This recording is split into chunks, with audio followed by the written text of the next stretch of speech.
Corrected one.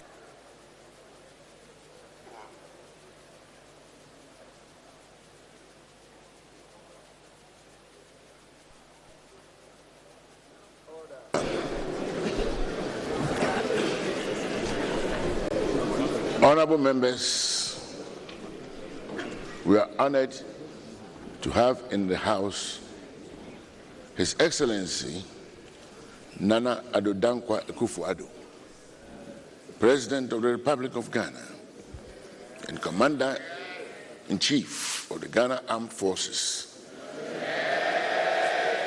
together with his wife, Mrs. Rebecca Akufo-Addo. We also receive with great pleasure His Excellency, the Vice President of the Republic, Dr. Mahamudu Bawumia, and his wife, Mrs. Samira Bawumia. May I also acknowledge the presence of my Lord, the Chief Justice, Ms. Sophia Akufo, and other justices of the Superior Court of Judicature of the Republic. The former President, Flight Lieutenant Jerry John Rawlings, and his wife, Mrs. Nana Konedu Ajiman Rawlings.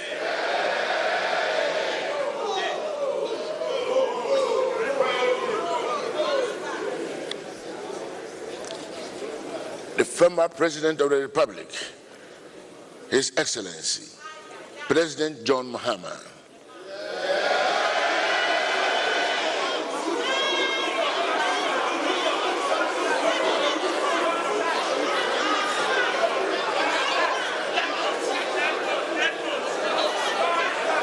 Order.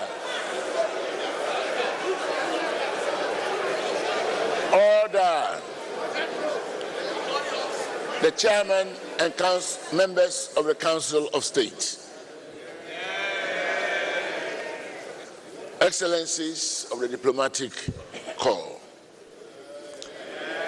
traditional and religious leaders, eminent citizens of our country, my wife Alberta,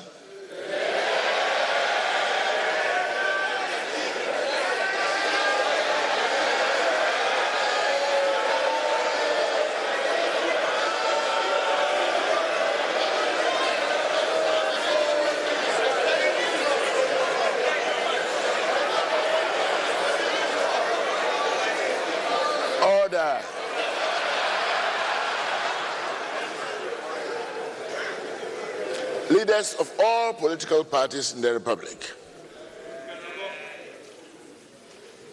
distinguished ladies and gentlemen here present, honorable members, His Excellency, the President, is in the House this morning in accordance with Article 67 of the Constitution of the Republic of Ghana to deliver his message on the state of the nation. On behalf of the leadership, honorable members and officers of this House, it is my singular honor to welcome His Excellency, the President, to this House. And now, I respectfully invite His Excellency, the President of the Republic of Ghana, Nana Addo Dankwa Akufo-Addo, to deliver his message on the state of our nation. Thank you.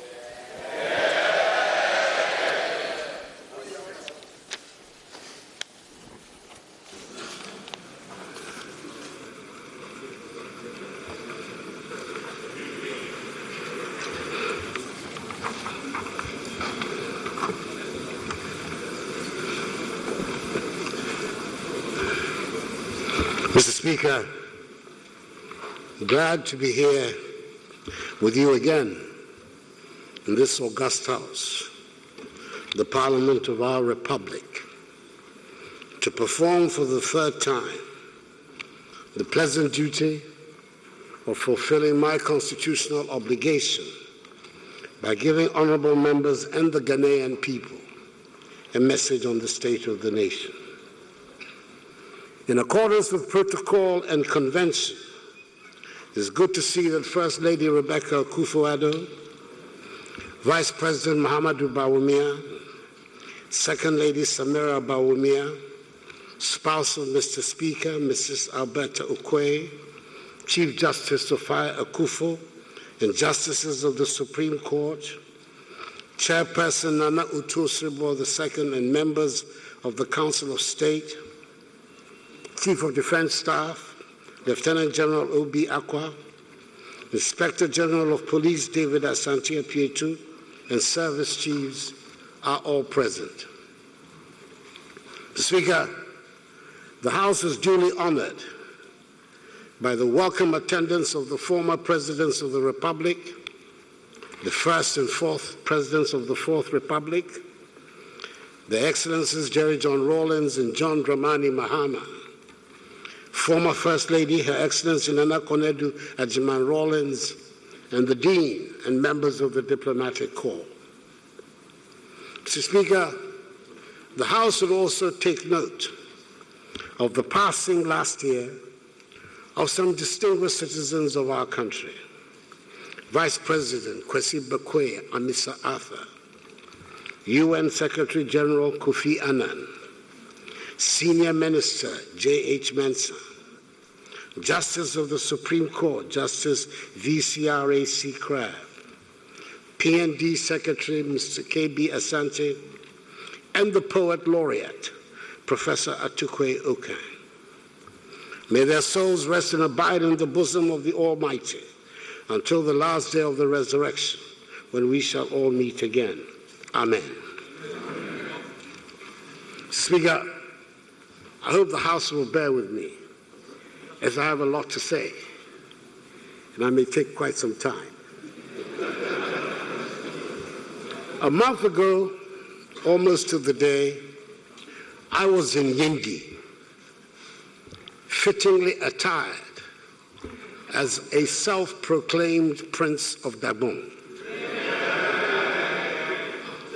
Prince Abudani, the first of that lineage, to witness the installation of Yana Muhammad Abukari II as the overlord of Gabon. Thousands of our compatriots were there to share in the joy of the occasion. It was a ceremony that many had despaired we would ever see. But a new Yana, accepted by the two gates of Abudu and Andani, was installed on that day. It brought to an end decades of feuding that laid low the proud and ancient kingdom of Gabon. It was a happy day, and it marked the climax of a long, tortuous journey and a hard grind on the part of many people through the years. 2 years ago, when I had the honor to become president of our country, I decided to summon all the resources of the state and my own energies and make a concerted effort through the dedicated patriotic committee of eminent chiefs that had been working on the problem for the last 17 years to find an acceptable solution. With the blessings of the Almighty, we had a breakthrough, and this led to the month-long series of events that will climax in the installation on 25th January 2019. Mr. Speaker, I was not looking to be accorded any special title or accolade, and I was certainly not looking for praise. I did want to do whatever I could to make sure that this long-running sore that was such a blight on Gabon and Ghana, and which dragged down the development process in our country, could be resolved and we could move on. We had spent enough emotional stress, enough time, enough energy, and enough money on the Dagbon dispute. I wanted that amount of emotion, that time, that energy, and that money to be spent on trying to make Dagbon and Ghana prosperous. I'm grateful for the hard work and wisdom of the eminent chiefs, Tufuose Tutu II, Asantehene, the Nairi, Na Bohugu Abdullahi Mahami Sheriga, overlord of Mamprugu, and the Yabongra, Tutumba Boresa Sulemana Jakwa, overlord of the Ganja state, all of whom I salute, and for the support of many people in this house on both sides. And I pray that we all continue to build on this achievement and midwife the process until peace becomes part of the fabric of Dagbon. The Minister for Chieftaincy and Religious Affairs intends to use the momentum of the Dagbon settlement to tackle the other protracted chieftaincy disputes in the country, hopefully, for resolution. Mr. Speaker, in order to reinforce and support the process of reconciliation and the restoration of peace in Dagbon, I have decided that this year, the official 62nd Independence Day celebration will be held in Tamale on 6th March. This will be the first time in our nation's history that the celebration is being held outside of our national capital of Accra, and I'm very much looking forward to it. Mr. Speaker, this past week, the grounds of Jubilee House, the seat of our nation's presidency, have resounded to a lot of celebrations as we mark the handing over ceremonies of the constitutional instruments to the 6 new regions in our country. It has taken 18 months of very hard work and very complicated maneuvering to get to where we are today. Again, the requests and agitations for creation of new regions have been long-standing, and we have somehow never got around to dealing with them. The first petition for the creation of OT region, for example, dates back to 1954. Mr. Speaker, it was time to deal with these outstanding issues so that we could go ahead with the business of developing our country. The creation of the 6 new regions opens up the country and ensures that no one feels cut off from the center. Mr. Speaker, no corner of this country is being left behind. It is for this reason that we have created the 3 developmental authorities. It is for this reason that we have realigned the national budget to ensure that every constituency gets to see the equivalent of $1 million a year for priority projects.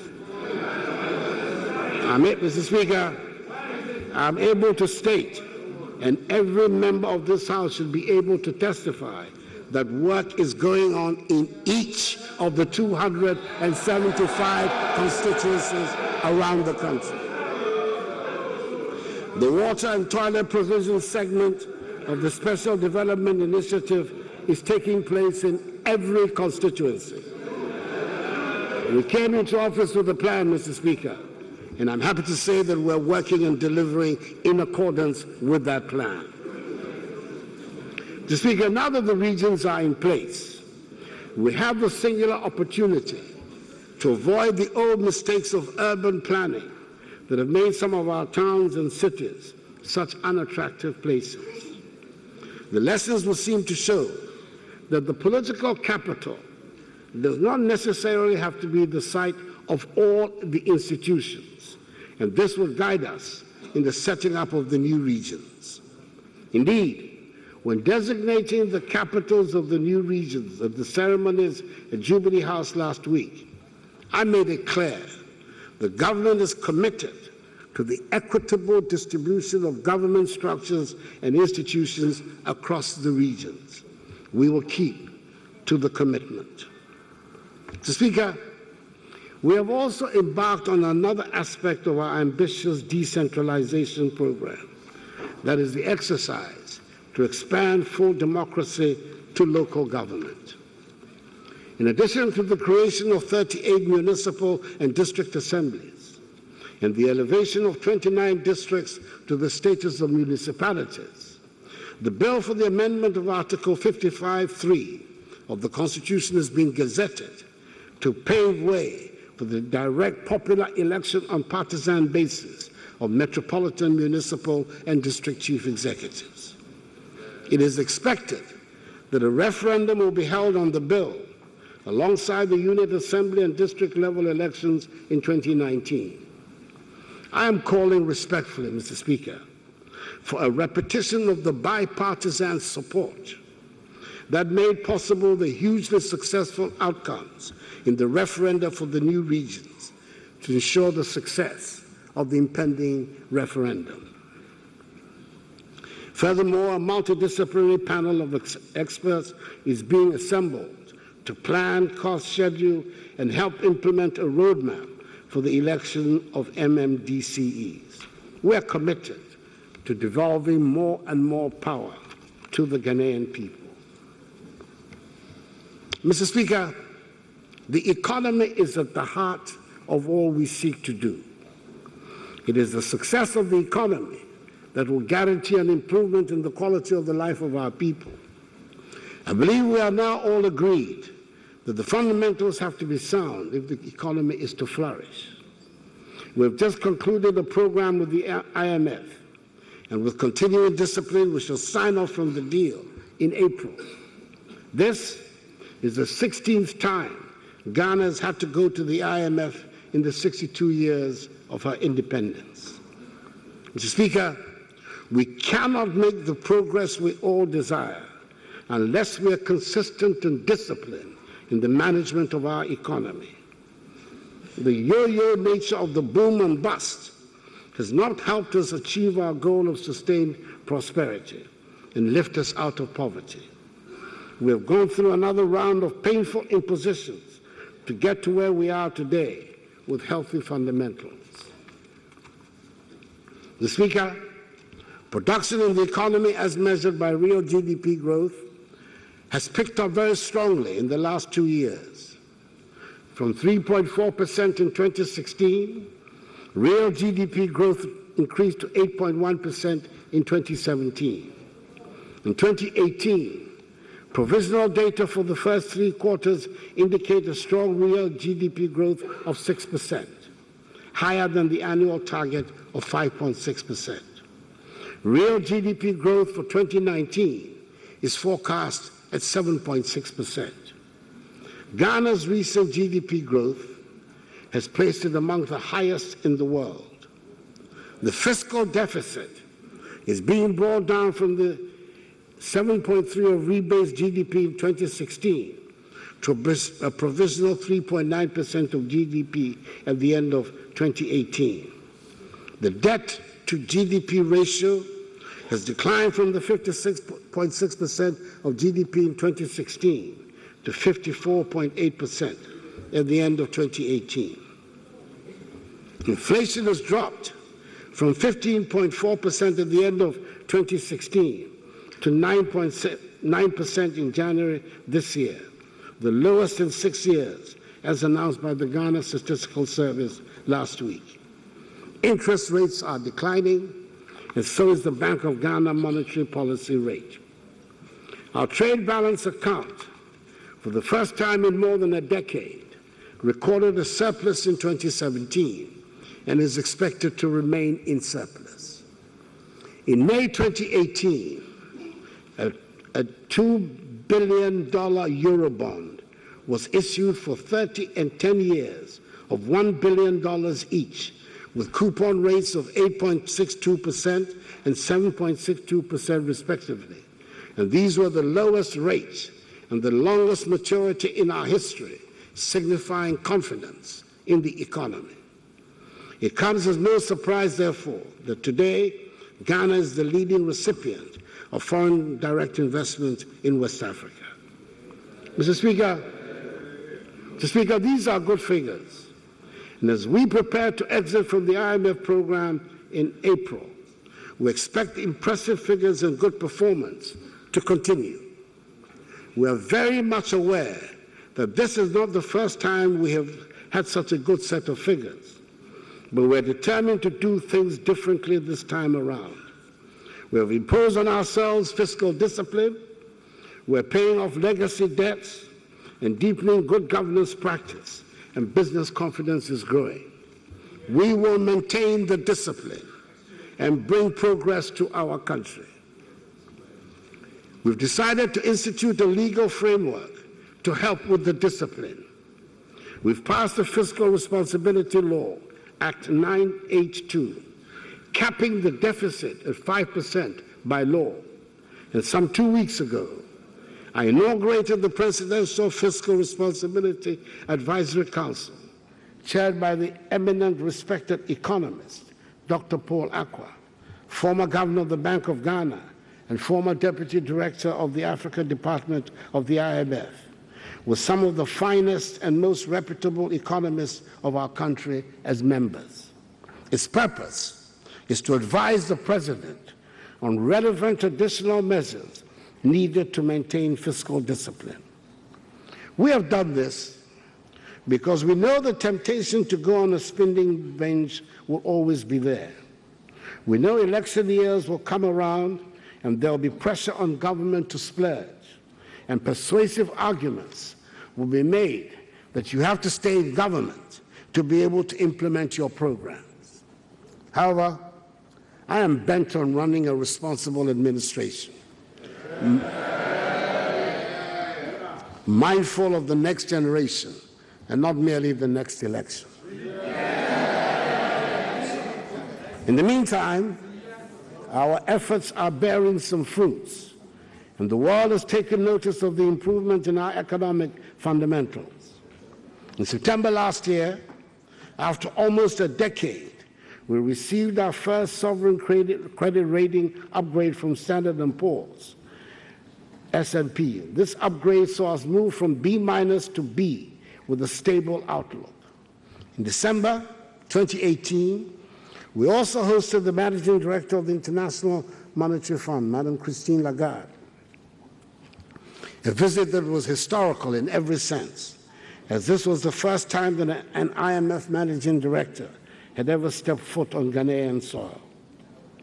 Mr. Speaker, revenue mobilization poses the biggest challenge in the management of our economy, with the tax exemption policy in particular proving to be an Achilles heel and a growing menace to fiscal stability and revenue generation. In the last 8 years, tax exemptions in respect of import duty, import VAT, import NHIL, and domestic VAT have grown from 392 million Cedis, that is 0.6% of GDP in 2010, to 4.6 billion Cedis, that is 1.6% of GDP in 2018. These figures do not include exemptions from the payment of corporate and individual income taxes, concessions on tax rates, petroleum tax reliefs, customs tax exemptions enjoyed by diplomatic missions, and waiver of processing charges at the ports. If we continue at this rate, in less than 16 years, half of Ghana's revenue base will be given away as tax exemptions. Mr. Speaker, this is not sustainable, and we intend to do something about it to reverse the trend by introducing suitable measures that may disrupt the easy and comfortable arrangements that many have become accustomed to, but which we have to take to ensure that we have the firmest of foundations for the economic takeoff that has escaped us for so long. Speaker, workers in the public sector began the year on a good note after receiving a 10% increase in their salaries, on top of the 11% increment of 2018. 41,000 workers in the informal sector were also enrolled onto Tier 3 pension schemes, with pensioners seeing an average increment of 11% in their monthly pension schemes, with the lowest income bracket receiving a 14.7% increment. Last year, the Youth Employment Agency, YEA, engaged some 107,000 youth in various employment modules, with an additional 125,000 set to be engaged this year.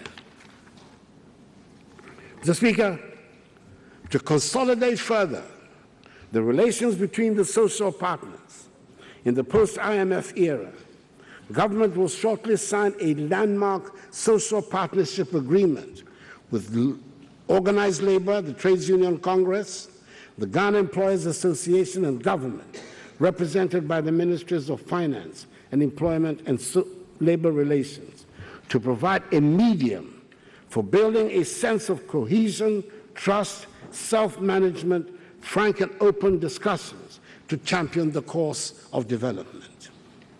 Mr. Speaker, the fight against child labor has chalked some modest success. Through the implementation of the second phase of the National Action Plan of Action 2017-2021, Ghana has been moved up from the Tier 2 watch list position of the Trafficking in Persons report to Tier 2 in 2018.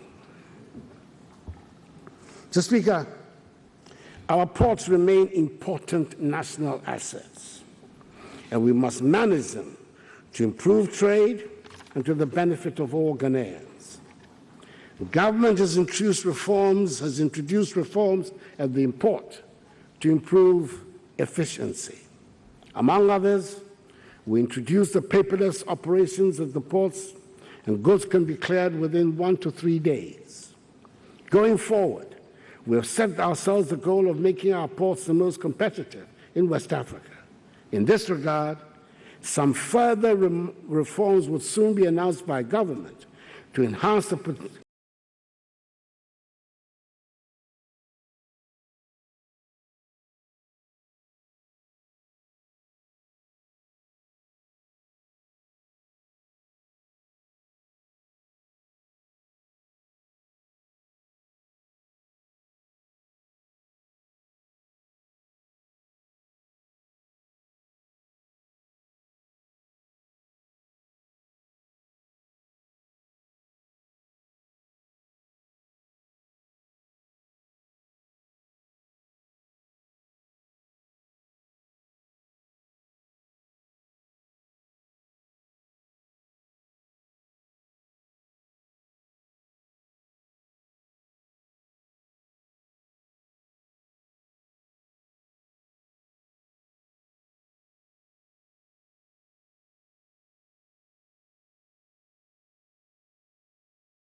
(2019), a new standard-based curriculum will be rolled out from kindergarten to class 6 in primary schools. This curriculum has drawn upon the best practices from all over the world and will focus on making Ghanaian children confident, innovative, creative thinking, digitally literate, well-rounded patriotic citizens. Mathematics, science, reading, writing, and creativity are therefore at the heart of this new curriculum. Mr. Speaker, poverty should not be an excuse for any Ghanaian child not to reach their full potential. It therefore warms my heart that we are now able to say that education in the public sector is free from kindergarten to senior high school, and that this year legislation will be passed to redefine basic education to include senior high school. Young people have to have options on which career path they choose, and I'm glad to announce that all is set for the construction of 10 state-of-the-art technical and vocational education training centers this year. For far too long, we have preached about the importance of TVET without doing very much to demonstrate this importance. We send or urge young people to go to poorly equipped TVET centers, and we're surprised that they are not keen. The new TVET centers will be world-class and attractive to assure young people that they are not being sent to second-best options. We're also bent on demystifying science, mathematics, and technology. 10 science, technology, engineering, and mathematics STEM centers are being built around the country to provide support for the introduction of STEM into basic education after the completion of a successful pilot phase. We can be sure, therefore, that Ghana's young people will be able to acquire skills that will put them at par with their peers anywhere in the world. The importance of science, technology, innovation has led me to appoint a Presidential Advisory Council on Science, Technology, and Innovation to advise the President on how to infuse the application of science and technology in the development of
This means that in addition to the extra amount of money spent on getting a degree, it will take them not less than 5 years to get one. With the introduction of the 4-year Bachelor of Education degree, teacher trainees will now obtain their first degree at the end of their schooling. This ensures that they enter the teaching service as university graduates. Mr. Speaker, when our children master the connection between science and their everyday lives, we would reach the stage in Ghana where we'll be rid of the many diseases born of filth and poor hygiene that are still part of our lives. In pursuing these goals, we need to remind ourselves repeatedly that health is wealth, and it is only a healthy population that can make Ghana prosperous. In May 2018, Ghana won accolades of the World Health Assembly for having eradicated trachoma, an eye disease that has plagued us for a long time. Today, our national health insurance scheme is buoyant. Government has paid up the 1.2 billion arrears we inherited and brought the operations of the NHIS back to life. On 19th December 2018, the introduction of mobile renewal of membership was launched. Since then, there have been on average 70,000 members renewing their membership every week by dialing *929# on any mobile network. Soon, in collaboration with the National Identification Authority, Ghanaians will be able to register, renew, and access health care services using the Ghana card. We have to thank Dr. Samuel Arnold's brief but productive stewardship as CEO of the National Health Insurance Authority for that. I wish him well in his retirement.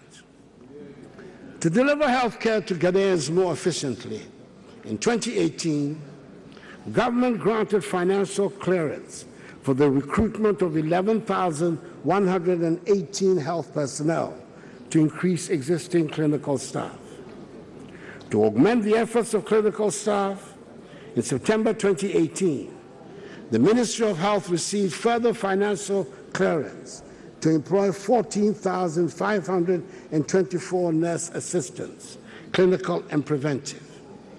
These nurse assistants belong to the tranche that passed her exams in 2016 from government health training institutes and have commenced work by 1st February 2019. The Ministry of Health is working to obtain financial clearance for the recruitment of the 2017 and 2018 graduates. The health delivery system will be significantly strengthened by the expected arrival in June of 275 ambulances, i.e. one per constituency, to make treatment of emergency cases more effective. Drone technology has also been introduced into that system to help deliver essential medicine, blood, and blood products to remote communities. We still face problems of inadequate infrastructure in our health establishments. We have problems of numerous structures at various stages of completion that cannot be finished and brought into use because newer structures are being started and there's no money to finish the ones started earlier. To speak again, this is a long-standing problem that is a mark of our underdevelopment. We will not ignore or sweep the problem under the carpet. We're dealing with it, and we will complete them. Ghana's hard-working nurses and doctors will do their best, as they have always done, to make sure we get the best health care. But it behoves on each one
by the Akufo administration in 2006 at Koforidua, Tamale, and Ho. The Saglemi housing project, started under the last NDC government, is also high on our list of priorities this year. The 5,000 units it offers would boost our housing numbers. We're therefore establishing the value for money issues surrounding the project in order to reconcile the number of houses built with the schedule of payments made and accelerate delivery.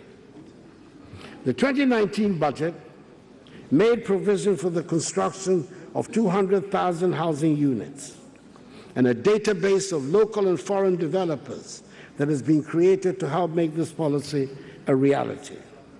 Land banks have also been secured in several towns across Ghana, where factories producing prefabricated building materials can be cited for this huge construction effort.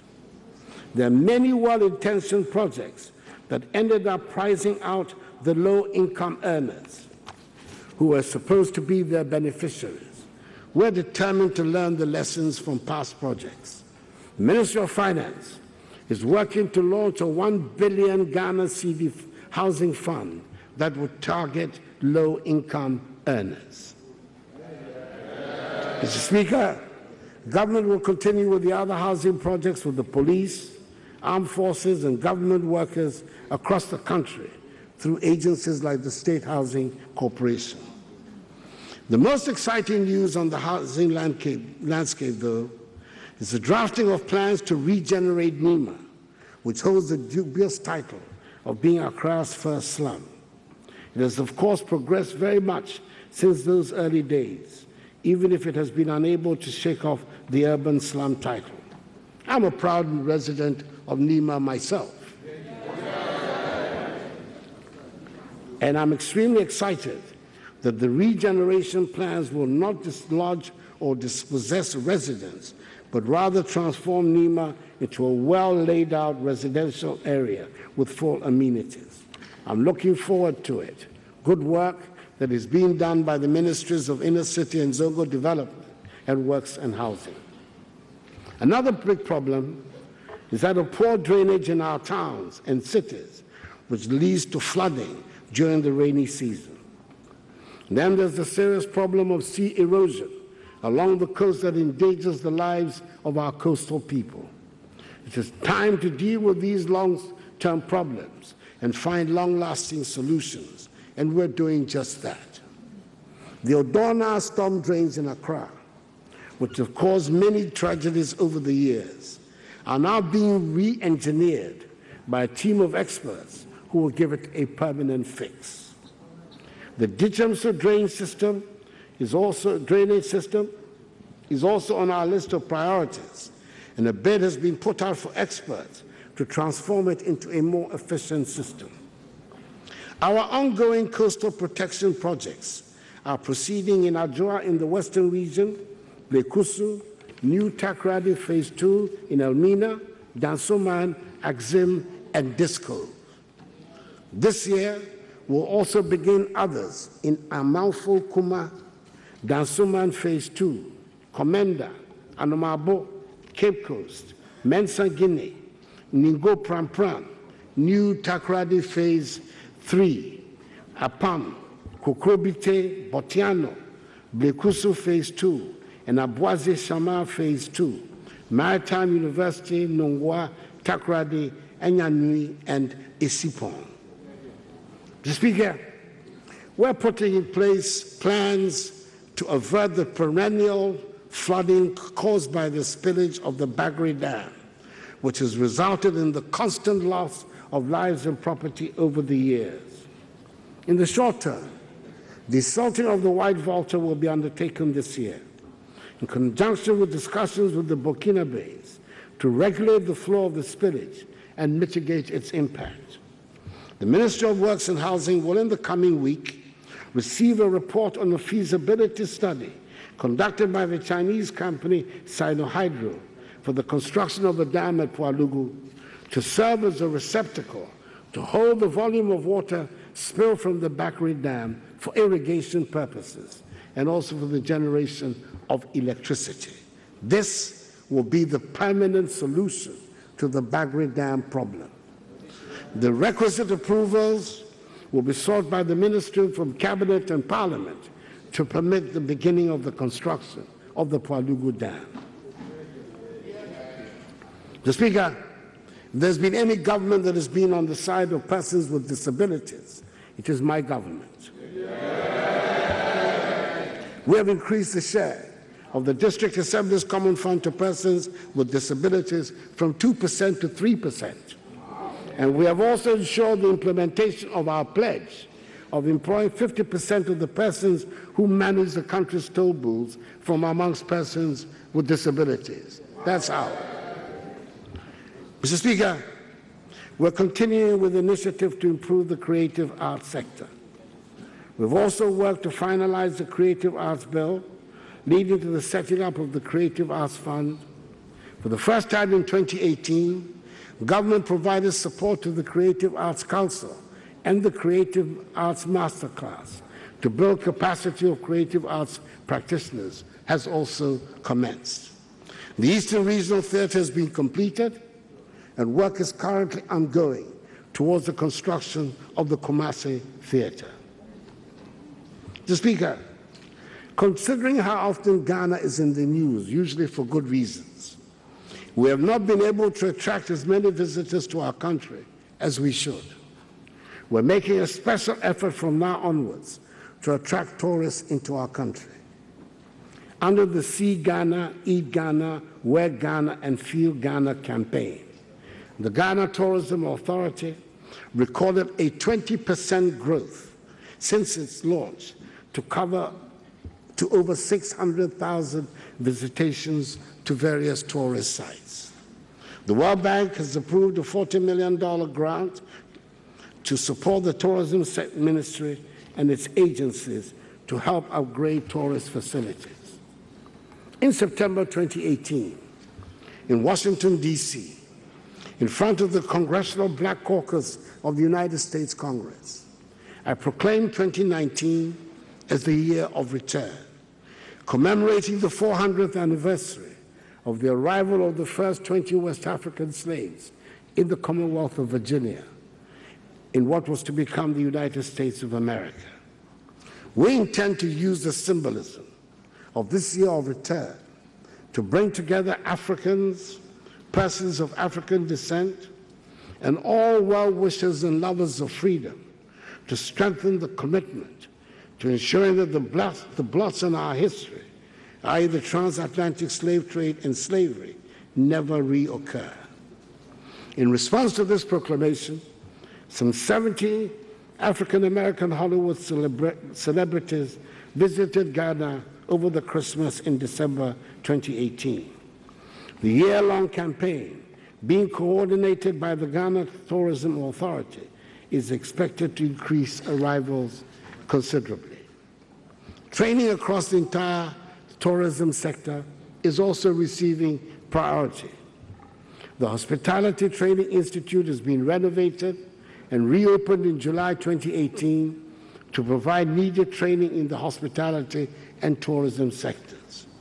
Under Tourism Attractions Upgrade Project, several tourist sites, including Elmina Heritage Bay, Axim Fort St. Antonio, at St. Mansour Slave River, Tetekwashi Cocoa Farm, Bonsu Abertun, Kintampo Waterfalls are undergoing upgrades. A draft legislative instrument on sites and attractions is currently undergoing final stakeholder consultations. This will ensure world-class standards are set and maintained at all tourism sites and attractions. Mr. Speaker, the greatest attraction of our country is its people.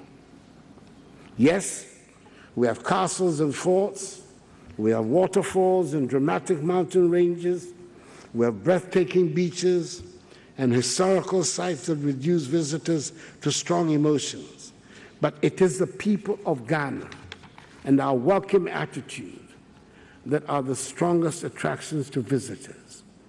We should never forget that we all have a responsibility to make visitors to our country feel welcome.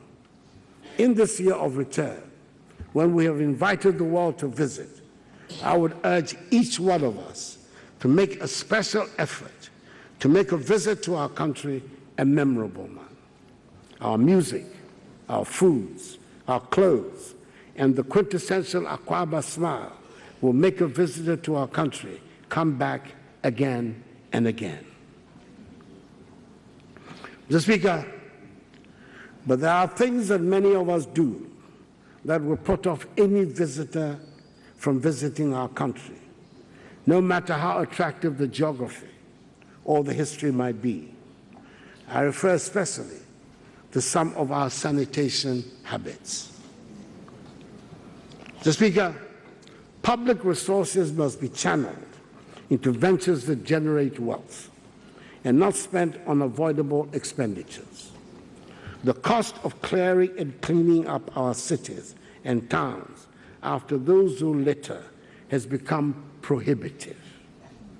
The littering habit seems to be more predominant in the cities and urban areas and, mercifully, largely absent in the villages. Last year, I reiterated before you my pledge of improving sanitation in the country and making Accra the cleanest city in Africa by the end of my term.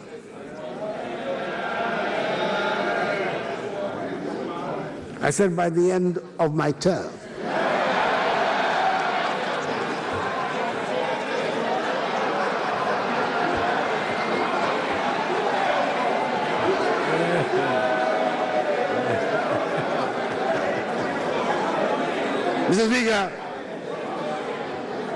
Mr. Speaker, There's been a significant improvement in sanitation, even though I acknowledge more can be done. However, this is currently the state of play. We've witnessed an increase in the coverage of solid waste management from 16% to 53%. And over the course of last year, 35,862 household toilets were built, as opposed to 1,698 in 2016. We'll intensify our efforts at making Accra a clean city. In 2019, apart from continuing with educating and sensitizing people, we intend to use the bylaws to enforce cleanliness. The Ministry of Justice and the Ministry of Sanitation are working together to try sanitation offenses. People who litter would be tried and punished, and so would those who steal litter bins from our streets. We're launching a national sanitation brigade to help us carry this out. And through this vehicle, we will not only keep our towns and cities clean, but will also provide jobs for our young people. Once waste is properly and efficiently managed, we can then explore how to use the waste collected to advance the economy of our nation. A cursory look around our cities and towns will show us that plastic filth is our biggest problem. We intend to solve this problem through the internationally recognized priorities of waste: reduction first, followed by reuse, recycle, recovery, and lastly, disposal, which is to be avoided whenever possible. Government has prepared a plastics management policy with the overarching aim of meeting the challenges of comprehensive plastic management. About 82% of Ghana's plastic waste would be readily recovered and recycled with existing technologies into value addition products in high demand locally and within the West African region. A vibrant recycling industry in Ghana could recover nearly 1 million tons of waste plastics from the environment and landfills annually to be recycled into basic need products valued at 2 billion cedis per year, creating many jobs across the economy. Currently, extensive discussions are being concluded with investors on the most sustainable options available to rid Ghana of this plastic filth menace. Mr. Speaker, we're also tackling the problem of electronic waste head-on. On August 20, 2018, I launched the National E-Waste Program to mark the commencement of two key provisions of the Hazardous and Electronic Waste Control and Management Act 917, Act 917. These provisions empower the external service provider, SGS, to verify, assess, and collect the advanced recycle eco fee on all electrical and electronic equipment from all exporting countries, and also to establish a state-of-the-art recycling facility at Agbobushi, whose construction will begin in April. Not only will we solve the problem of waste disposal in an environmentally friendly manner, setting up the recycling facility will lead to the creation of over 20,000 direct jobs through the establishment of associated holding centers in each regional capital and collection centers in each district.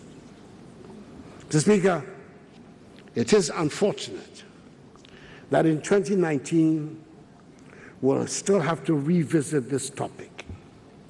But open defecation cannot be a characteristic of a country that is working to be transformed economically and to be counted amongst the developed nations of the world. Emphataye. Isawo. That is why it is absolutely imperative that we make a success of our one house, one toilet policy. The community-led total sanitation program is being implemented in over 4,500 communities in 130 districts to achieve open defecation-free communities. And we must continue with that program. Mr. Speaker, Affordable and reliable energy is absolutely critical to realizing our vision of economic transformation. I'm happy to announce that gas production tripled during the year from 100 to 300 million cubic feet per day. The Ministry of Energy is undertaking steps to remove the transmission bottlenecks, to ensure that Ghanaian gas can reach power plants located in the eastern part of the country. And I'm confident that by August this year, the situation would have been fully remedied to ensure Ghana uses locally produced gas for the bulk of its thermal power generation, saving substantial amounts of foreign exchange on imported fuels. Government is committed to achieving an electricity generation mix that ensures diversity and security of energy supply. For this reason, we will continue to promote the deployment of renewable energy in line with our policy target of 10% renewables in the energy mix from the current 1%. Another justification for renewable energy is that in spite of Ghana's excess electricity generation capacity, we can still not achieve our universal access target because there are many Ghanaian communities, especially those on islands and lakesides, that cannot be reached through the national grid. For example, there are currently 200 island and 2,000 lakeside communities that require mini-grids from renewable sources to meet their energy needs. To reduce government's expenditure on utilities and also promote the use of solar power for government and public buildings, the Ministry of Energy initiated the Solar Rooftop Program. The ministry is leading by example with the installation of a 65-kilowatt solar rooftop system at its premises. Jubilee House, Mr. Speaker, will also be powered as from August this year by solar energy. As an example to other public institutions. In fact, Ghana's government's target is to install up to 200 megawatts of distributed solar power by 2030 in both residential and non-residential facilities in order to reduce government's liabilities to ECG PDS Ghana Limited. Renewable energy has also become a necessary addition to our energy sector because it has become increasingly cheaper and is key to the implementation of our international obligations under Sustainable Development Goal number 7 on access to affordable, reliable, and sustainable energy, as well as Sustainable Development Goal 13 on urgent action to combat climate change. There's been good news, Mr. Speaker, with the recent announcement by Aker Energy of one of the biggest oil finds in Africa. Mr. Speaker, this has led me to think that an MPP government must be good for Ghana.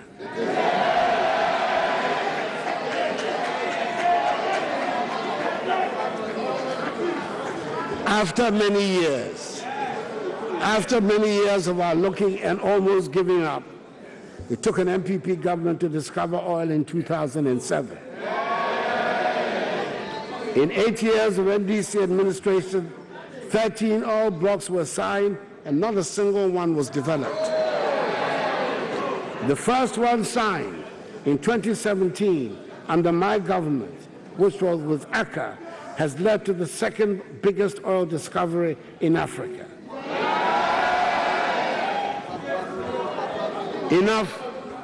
Enough to make a believer of anyone, I might say. Mr. Speaker, there's no avoiding the fact that the oil industry, unfortunately, has a reputation for corruption. Since the discovery of oil in our country, there's been heightened anxiety amongst our people that we do not fall into the same trap of the oil money benefiting individual officials to the detriment of the state and the general public. On the fight against corruption in the oil industry and to aid transparency, we've established a national register of contracts on which all the petroleum agreements signed by the government have been published. This provides a platform for citizens to scrutinize the oil contract signed by government and accords with international call for contract transparency. We've also signed the General Petroleum Regulations, which provide for the disclosure of beneficial ownership information of companies operating in Ghana's oil and gas industry. This will ensure that people do not hide in the shadows to appropriate oil blocks to themselves at the expense of the citizens of our country. The interest of major oil companies in Ghana has become dramatic. Today, oil companies such as the American giant ExxonMobil and the Norwegian conglomerate Aker have signed petroleum exploration agreements with Ghana. Through the launch of the Ghana oil and gas licensing rounds of 2018, the bidding process for the allocation of new petroleum rights to prospective investors, the first such exercise in our history, other global players such as BP, China National Oil, Offshore Oil Corporation, and Total have expressed interest in coming to Ghana. Mr. Speaker, be it in the oil industry or manufacturing or retail, every day demonstrates the urgent need for our own businesses to develop and flourish. We have put in place the mechanisms to train young entrepreneurs and to help establish businesses with a stimulus package to expand their companies. Under the Presidential Support Program, 1,350 startups and small businesses have benefited from a special government business support program. Beneficiaries receive between 10,000 and 100,000 Cedis each at a special interest rate of 10% instead of the average prevailing market rate of 26%. This is designed to help grow and expand their businesses and will create about 30,000 direct jobs. 18,000 jobs have already been created under this program. This is the first time in Ghana's history that there's been a deliberate, systematic, and coherent national support for startups and small businesses.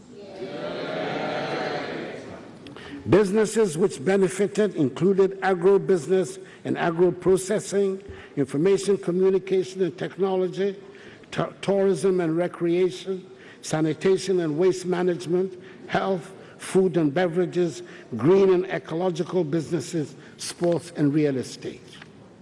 Already established businesses are also receiving help, with an amount of 230 million Ghana cedis being disbursed among 16 companies under the stimulus package. This has led to the creation of 8,500 to 10,000 direct and indirect jobs. Proof, if some were needed, that we're getting something right and generating the right atmosphere to attract foreign business, has come with the announcement that 3 major international automobile manufacturers, Volkswagen, Nissan, and Sinotruk, have signed MOUs to establish assembling plants in our country. Renault is also conducting feasibility studies on establishing an assembly plant in Ghana, as is Toyota. We will outdoor in March the national automotive policy spelling out the terms, conditions, and incentive package for participating in Ghana's new automobile industry, which will also apply to indigenous car assembly companies. Mr. Speaker, our local textile industry has been struggling for years, and many textile companies have indeed gone under. We have decided to give it a major stimulus to help put it on a strong footing. The local textile industry has therefore been granted a zero-rated VAT on the supply of locally made textiles for a period of 3 years. We have put in place a tax stamp regime for both locally manufactured and imported textiles to address the challenge of pirated designs and logos in the textiles trade. The Tema Port has been designated as a single entry corridor for the importation of textile prints, with a textile task force in place to ensure effective compliance and reduce, if not wholly eliminate, smuggling of imported textiles. A new textile import management system has been instituted. also to control importations of textiles. Mr. Speaker, the one district, one factory policy has taken off.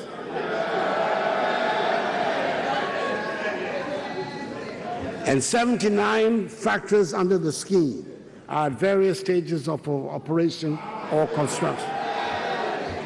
Another 35 are going through credit appraisal.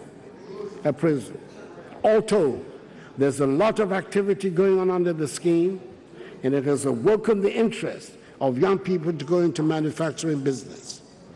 Under the Rural Enterprises Program, funded by the African Development Bank and the International Fund for Agricultural Development, IFAD, 50 small-scale processing factories will be established by the end of the year in 50 districts across the country, particularly in areas where there's evidence of significant post-harvest losses. These will be owned and managed by organized youth groups with technical support from the Ministry of Trade and Industry. Mr. Speaker, small and medium-scale enterprises form the base of businesses in our country, and financing has been the bane of their operations. MASLOC was established in 2006 to meet a critical need by providing the type of small-scale loans needed by these small-scale enterprises at reasonable rates. Sadly, MASLOC was undermined by base political considerations and endemic corruption, and the center was almost run down completely. I'm glad to report that MASLOC has been revamped and is getting back to do what it was set up to do. There's been strict adherence to credit procedures and prudent management of the credit recovery process. These have resulted in a recovery rate of 89% of loans administered under a pilot scheme introduced in 2017. MASLOC was given an amount of 35 million Cedis in October 2008 to 18 for disbursement. This is the first time an amount of such magnitude has been given to the center outside of an election year. Of the 35 million Ghana Cedis that were received, the center has disbursed 20,563,100 Ghana Cedis, with 14,317,200 Cedis to be disbursed for pending applications which have been approved. So far, 87% of the monies disbursed have gone to women, to 24,582 women. The 2016 MPP manifesto promised to allocate 50% of MASLOC funds to women, and we have surpassed this by a long margin. It has obviously been noticed that interesting things are happening at the successfully restructured MASLOC, and that is why the center was allocated an amount of 200 million Cedis in the 2019 budget. Such an amount is unprecedented in the history of MASLOC. In 2019, MASLOC will give increased attention to youth startup businesses in vegetable farming, poultry, piggery, and fish farming. Mr. Speaker, the incidence of bad government methods that almost collapsed MASLOC has unfortunately affected the running of many businesses generally, and the financial sector in particular. The banking sector has gone through what can only be described as a traumatic upheaval. Again, Mr. Speaker, the woes of the banking sector have also been a case of long-standing bad practices that was previously had been able to deal with, which we're now having to deal with in the most painful manner. The cleanup has cost the National Treasury 12.7 billion Cedis, money we can ill afford, but which was necessary to sanitize the sector, minimize job losses, and protect deposits of 1,147,336 Ghanaians and their businesses and the people they employed. The banking sector has emerged stronger from these developments, has begun to re-inspire confidence in this. In all this, I've been anxious that our local banks are helped and given as much support as possible, which has been done. But I will not be on the side of criminal behavior if that is discovered. I would urge that we are all patient for the investigations to be made in a calm manner. Again, while I'm on the subject of rogue activities in the banking sector, this is probably the time to mention the men's gold debacle. This is a tragic phenomenon that appears to have occurred in plain sight and affected a lot of people in spite of warnings from official institutions. As the authorities try to unravel the intricacies of what happened, I admonish all Ghanaians to learn the necessary lessons for the future, even as state institutions work to bring a resolution to the matter, and those who are seen to have indulged in criminal activities are brought to justice. Last week, I inaugurated the Presidential Financial Stability Advisory Council, an interinstitutional consultative coordination body which groups together all the regulators of our financial system and whose purpose is to advise the President on the measures to be taken to preserve the stability of the financial system. The existence of such a body would have forestalled the emergence of the men's gold saga and will make it difficult in future for any such scheme to get off the ground. Mr. Speaker, during times like these of banking and business upheavals, agriculture appears even more attractive. It is more predictable, and the soil and plants and animals far more reliable than sharp figures. The past 2 years have shown that when a government takes deliberate measures to support agriculture, it pays healthy dividends. There has been food, and for the first time in a long while, we had more than we needed. It was not that long ago that Ghana was in the humiliating position of having to import maize from her landlocked Sahelian neighbors and plantain from Côte d'Ivoire. Thanks to the program for planting for food and jobs, admirably organized by that outstanding Minister for Agriculture, Dr. Owusu Efriye Akoto, this House stands informed that in 2018, exports of food crops such as cassava, rice, yellow and white maize, soya, plantain, cowpea, and yam were made from Ghana to Burkina Faso, Togo, and Côte d'Ivoire in considerable quantities. We had a bumper harvest of produce, and last year we did not import a single grain of maize. Based on the successes chalked in 2017 and then in 2018, the ministry took giant strides to scale up the Planting for Food and Jobs campaign in 2019 and to introduce new models of the program. 4 of such new models are the Greenhouse Villages program, the Planting for Export and Rural Development PERD program, the Rearing for Food and Jobs RFJ campaign, and Mechanization Centers program. We are hoping that the success will lead to a fundamental change in attitudes towards farming practices, and the sector will be truly transformed. Bumper harvests and increased food production in general will be the norm and not a surprise once in a while.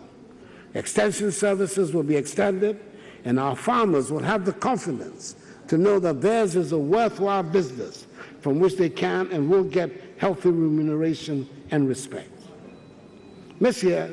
Speaker, the Ministry of Fisheries and Aquaculture Development plans to implement a flagship program, Aquaculture for Food and Jobs, AFP, complementary to the Planting for Food and Jobs initiative to reinvigorate and boost the aquaculture industry. Priority will be given to youth entrepreneurs, distressed farmers, second cycle in public institutions to set up and operate fish farms across the country. This program will offer participating individuals and groups the requisite inputs such as cages, fingerlings, fish feed and training to be able to establish their own farms. The EFJ will be implemented for 3 years from 2019 to 2021 in collaboration with the Nation Builders Corps and the school feeding program.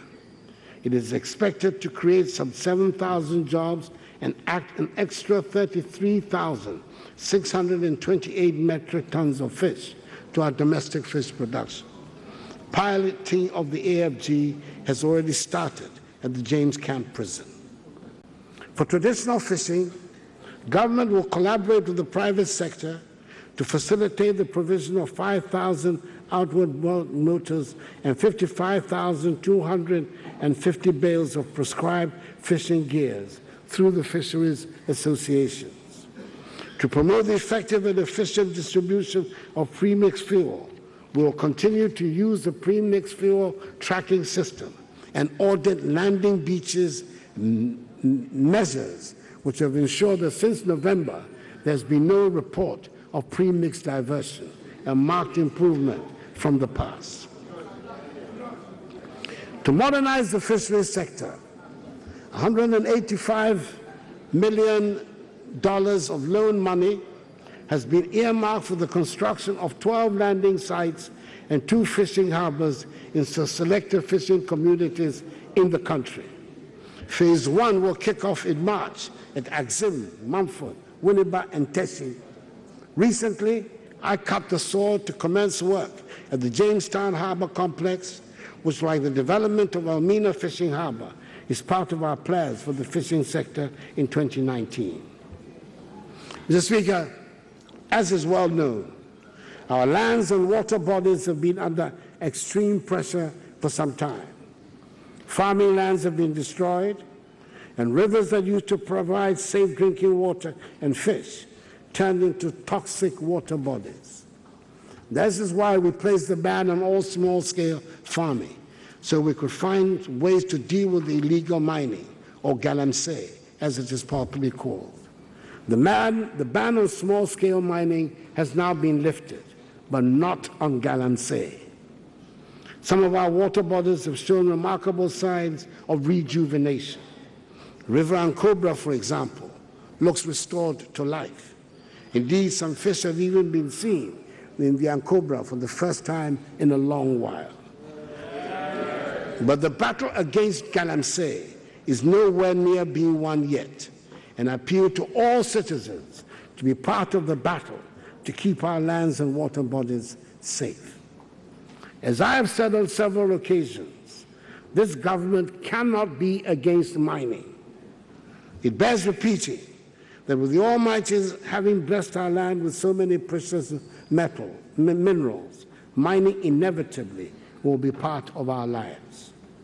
That is why I had the pleasure of reopening the Anglo-Gold Obuasi mine on 22nd January 2019, which had remained effectively closed since 2014, in fulfillment of a campaign pledge I made to the people of Obuasi on 15th July 2016.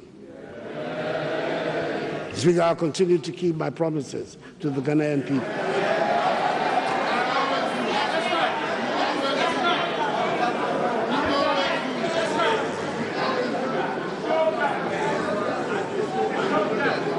Mr. Speaker, in order to help AngloGold Ashanti secure the needed investment for this project, government provided a number of fiscal incentives and guaranteed the stability of the project against changes in the legal environment, especially in the early years of the mine's operations.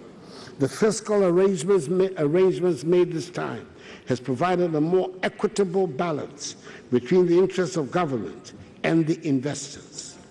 With an estimated 2,500 jobs to be created, Obuasi is being brought back to life again, and this time round, under the new management of AngloGold Ashanti, the development of Obuasi will reflect the wealth its soil produces, like its other counterparts in other mining cities around the world.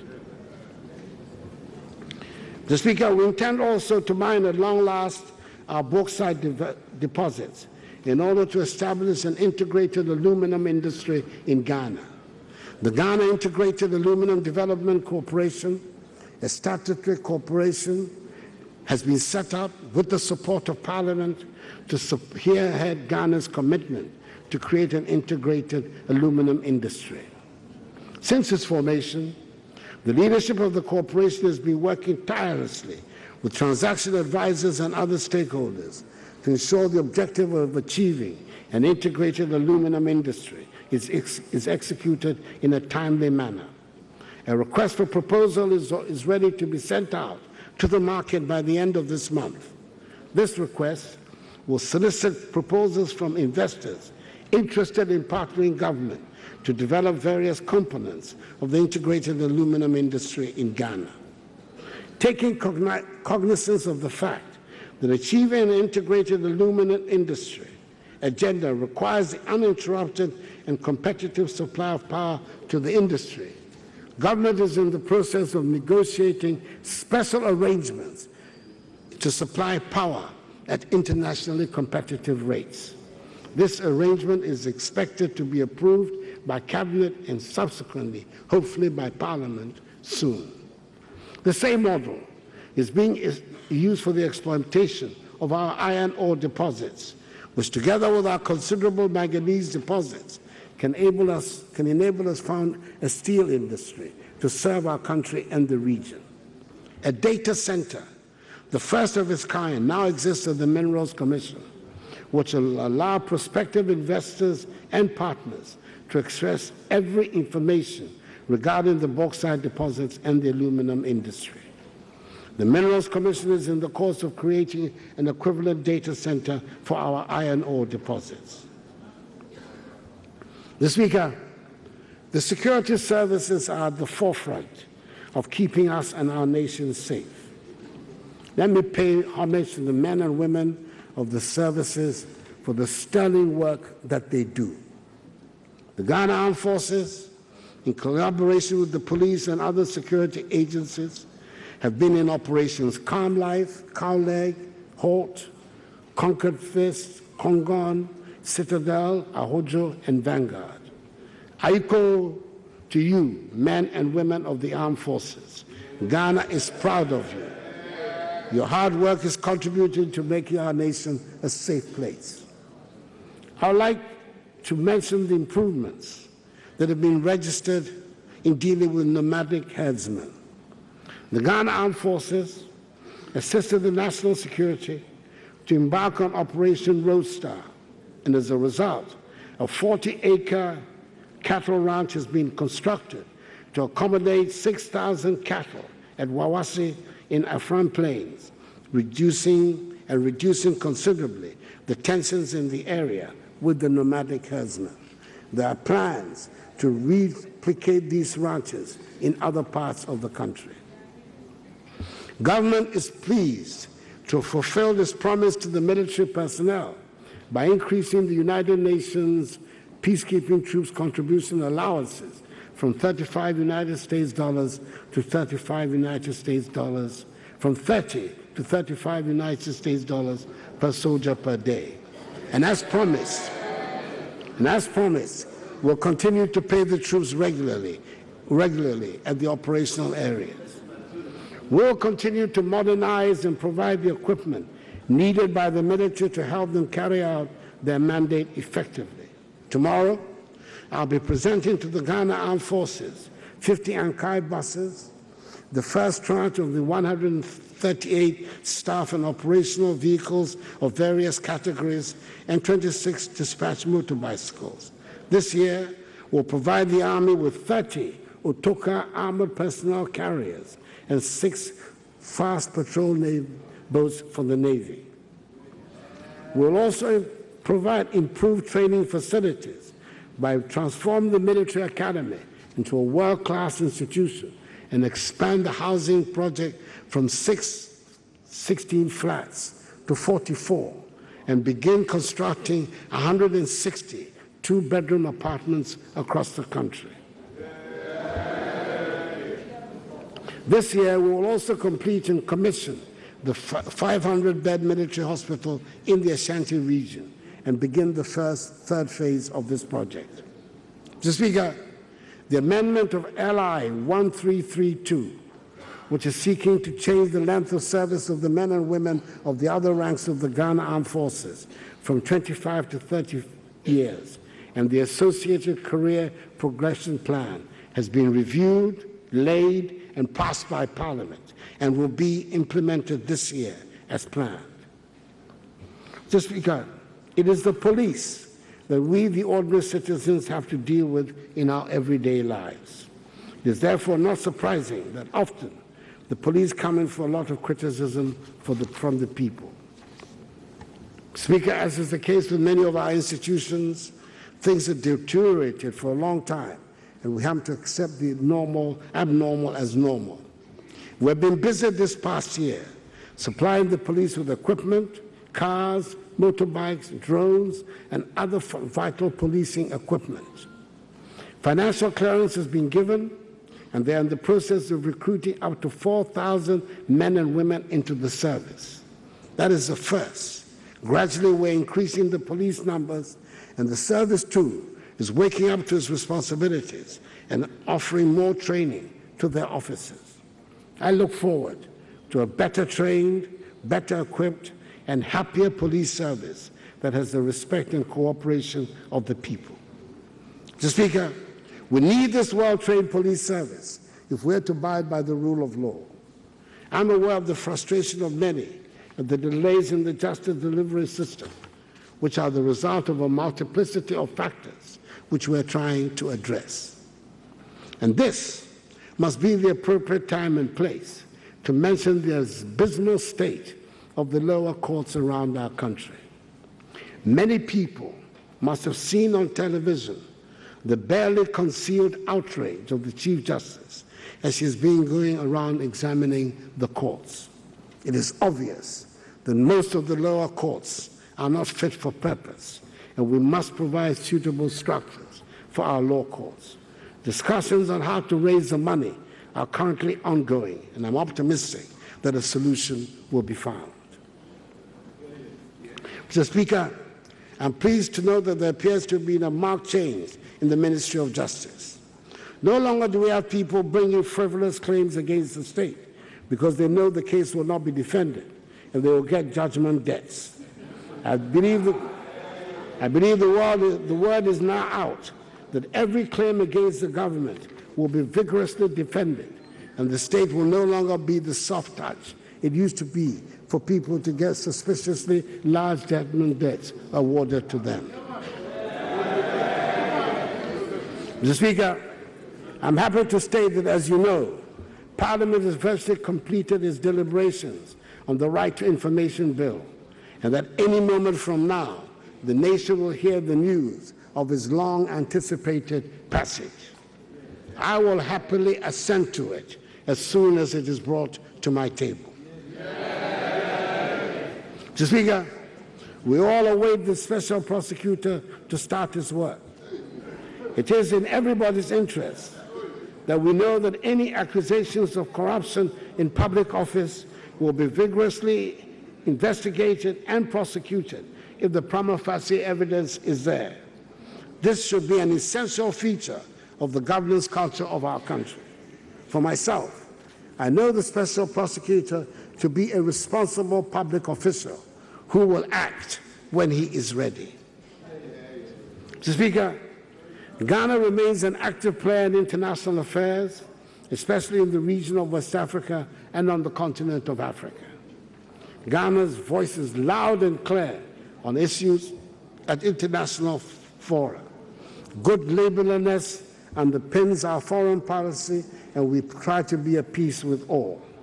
I've been intimately involved in trying to find a resolution to the difficulties in our eastern neighbor country of Togo, and we hope that they are coming to an end.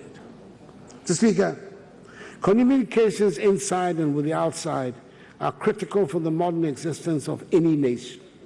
Our roads inside the country and those leading out to our neighboring countries have been in a dreadful state for a long time. Everybody has by now heard about the arrangements we have made with the Chinese company Sino-Hydro, and it is a matter of great relief to me that I'm able to say that work will now be starting on the roads that have been designated to be part of that project. It is worth stating that we are very much aware that there are many more roads that do not come under the Sino-Hydro deal, which are also in a bad way, and we continue to seek ways to build a road network worthy of our nation. I'm glad, Mr. Speaker, to be able to report that the Accra to Tema railway service has started running on the refurbished line. The opening of the Accra and Swam line has been postponed because sand winners have undermined the ground underneath the track near Pokwasi. It is now being repaired, and the service will start, hopefully by the end of February.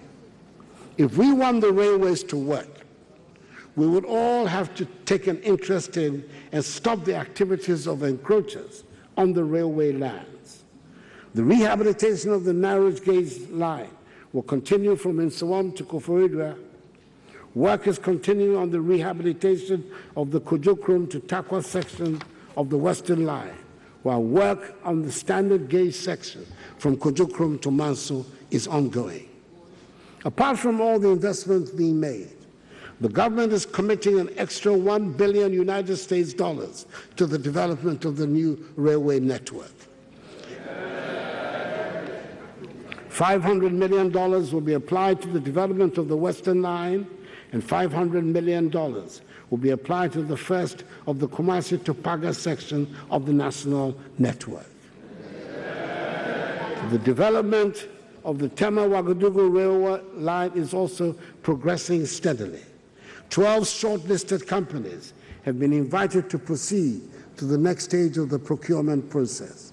This year, land acquisition will commence beyond the Volta River at Mpakanai, and the strategic investor will be selected. To sum it up, the railways are coming in a big way into Ghana, and we shall open up our country for the development that we all desire. Mr. Speaker, government recognizes the significance of aviation to our country's economic and social development. Operations at the Kumasi, Tamale, Takoradi airports have been revamped with a resurgence in domestic airline operations through the introduction of new domestic operators like Unity Air and Passion Air. Soon, the flag of Ghana will be flown again as we have identified strategic investors to launch a home-based carrier. Whilst we embark on the protracted process of building roads and railways to open up our country, we're doing so with modern technology. Mobile technology has almost covered the entire country, and broadband internet connectivity is available in many places. There are 1,200,000 registered and verified addresses through the National Digital Property Addressing System. In other words, we've joined the modern world, gradually leaving the right turn at the blue kiosk and opposite the Kofi Brookman cellar behind us. People are able to renew their national health insurance cards in minutes in the comfort of their own homes. You can now renew your driving license and register a car in half an hour, register your business online, and acquire a passport in a week without any of the difficulties that used to come with trying to get any of these things done. The National Identification Card, the Ghana Card, has been issued to people in government departments and members of the security service, and this year the rest of the population will be registered and receive their cards. We're determined to join the digital world. Mr. Speaker, Ghana won last year the bid to host the 13th All-Africa Games. It presents our nation with the opportunity to upgrade sporting infrastructure in the country and position our nation as a preferred destination for the development of sporting disciplines on the continent. We began renovating and upgrading our sporting infrastructure, such as the Accra and Cape Coast Sports Stadia and the Azuma Nelson Sports Complex in Kaneshie, and a complete refurbishment of sports facilities across the country. Funds have also been released for the completion of the University of Ghana Sports Stadium, started by the Kufuor-led MPP government, but abandoned soon after 2009. The Ghanaian people are also expectant of a return to normalcy of all football-related activities as soon as possible, and the Normalization Committee is working to ensure that they meet the March deadline.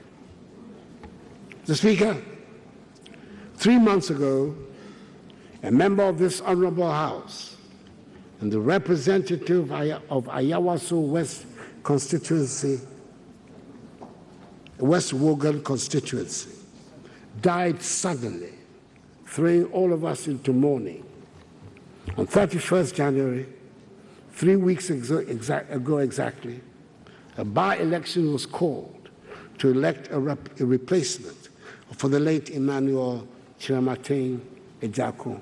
May his soul rest in perfect peace. During the course of that morning, some events took place in that constituency which led to an uproar in the country.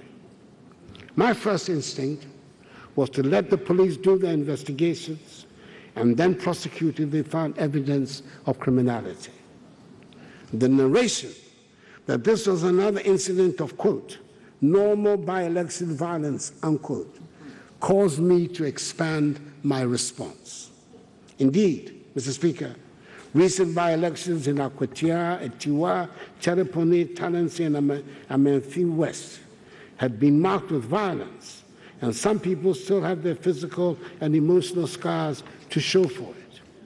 I could have sat it out, as some did for Akwatia, Etiwa, Chereponi, Talensi, and Amenfi West, but I decided that that will not be in the interest of Ghanaian democracy. The time has come to put an end to the phenomenon of politically related violence. The only way in our system to begin to deal with such a situation is through the work of a commission of inquiry. Thankfully, I got 4 responsible Ghanaians of independent spirit who agreed to serve on the commission. I hope the findings and recommendations of the Emile Short Commission will enable us chart a path to ending politically related violence in our country. The events of last Monday in Kumasi, where a meeting of the national and regional executives of the opposition National Democratic Congress was broken up by acts of violence, leading to the tragic death of a citizen, have reinforced the urgent need for us to find that path. I want to use the platform of this message to make a sincere, passionate appeal to the leaders of the 2 main political parties in our country, MPP and NDC, to come together as soon as possible, preferably next week, to agree on appropriate measures to bring an end to this worrying and unacceptable phenomenon of vigilantism in our body politic.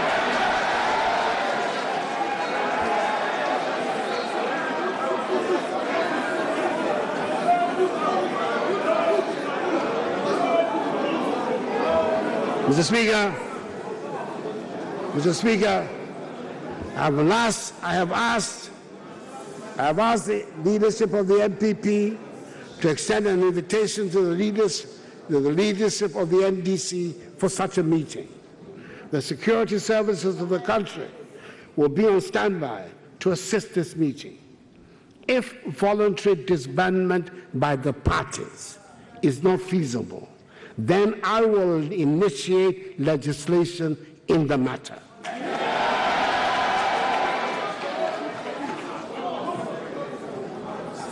Vigorous debate,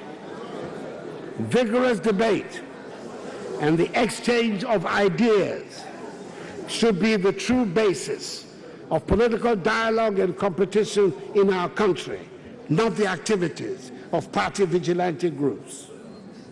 Mr. Speaker, What was tolerated over the years cannot and must not be accepted anymore. We must not take our peace and security for granted, not for a moment. Our children and grandchildren will not forgive us if we were to compromise our peace and stability. I will not permit that to happen under my watch. Our forebears paid too high a price with their blood and toil to bequeath to us this beautiful nation, and the lives of our citizens are too precious to waste. So, Mr. Speaker, let us come together, shoulder to shoulder, hand in hand, and let us all be guided by the inspirational words of the second stanza of our national anthem. Hail to thy name, O Ghana. To thee we make our solemn bow. Stand fast, steadfast to build together a nation strong in unity. With our gifts of mind and strength of arm, whether night or day in the midst of storm, in every need, whatever the call may be, to serve thee, Ghana, now and forevermore.